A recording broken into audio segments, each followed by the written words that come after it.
Hey, thank you, Madam Chair. A disclosure, I was part of legacy media for over 40 years. So I sat here during C-18 listening to their hardships, bashing Meta. Many of them had agreements behind the scenes that they said little about, non-disclosure agreements.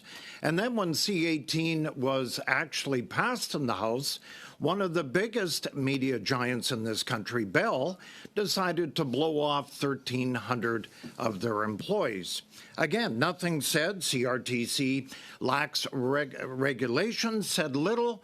And, you know, it kind of was just swept under the carpet. And yet when CBC, you know, a broadcaster and the digital made their cuts, everybody's up in arms. And yet it's the taxpayer that pays most of the bill, if not all of the bill, for CBC. So, you know, Mr. Palmer, you mentioned it before about the hardship when Meta withdrew.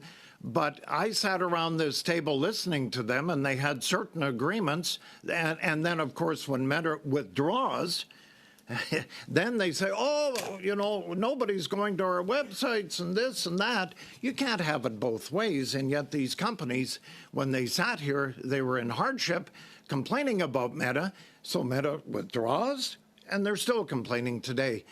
You don't think this is constitutional. I did hear you a year ago around this table. What's your thoughts today? Is this online news constitutional or not? Frankly, no, it's not constitutional. There is no provision in the Canadian Constitution that gives the federal parliament the authority to regulate with respect to online platforms. And none of the legislation is constructed in a manner that would grant that power. So, frankly, no, it is not constitutional. Mr. Algie, I give you credit. 10 years building Village Media.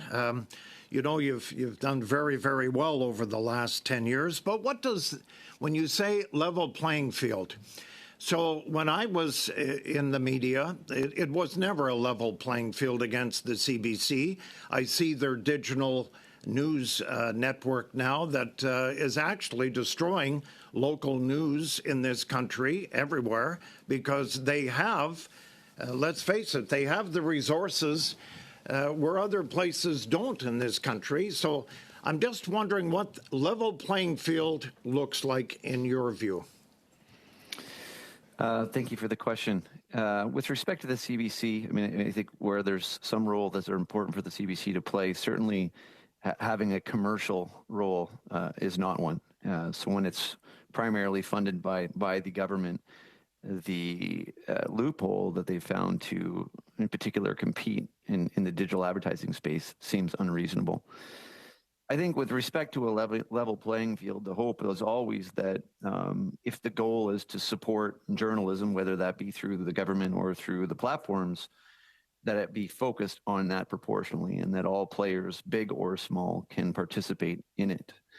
I think we find ourselves in a world now, since the passing of the Online News Act, Meta abandoning the industry does in fact disadvantage small players, startup publishers in particular, and is no longer a level playing field. Those, you know, including us to some extent, where we have mature publications, are now advantaged in markets over anyone who might seek to build new businesses in what I consider to be a very entrepreneurial pursuit still today, which is digital publishing. You know, the budget officer, I mean, I don't know where they got these figures, $329 million. They pulled that number out. Google and Meta were going to give news organizations. Now we're down to $100 million. And that $100 million by Google, who's going to determine where that goes? And I think that's a big concern that we have around this table, that Google, with only $100 million now in their skin in the game, who gets the money and who determines who gets the money? That's the big question here. Thank you. You've got 30 seconds left. Well, I give that one to Jeff because, Jeff, you're an entrepreneur. So is that a concern to you where the $100 million goes from Google and who determines where it goes? 30 seconds, We're certainly please. highly interested in the outcome. We expect the final regulations may prescribe some division of that. Certainly if the full scope of the CBC and the full scope of private broadcast, including Bell and Rogers, is in, then it obviously dilutes what is already an undervalued pot of funds, which originally, at least, I believe, was intended to support the traditional kind of digital and print news industry. So it's hard to say, but certainly if the full scope is in, then that pool will be highly diluted. Thank you very much, Kevin.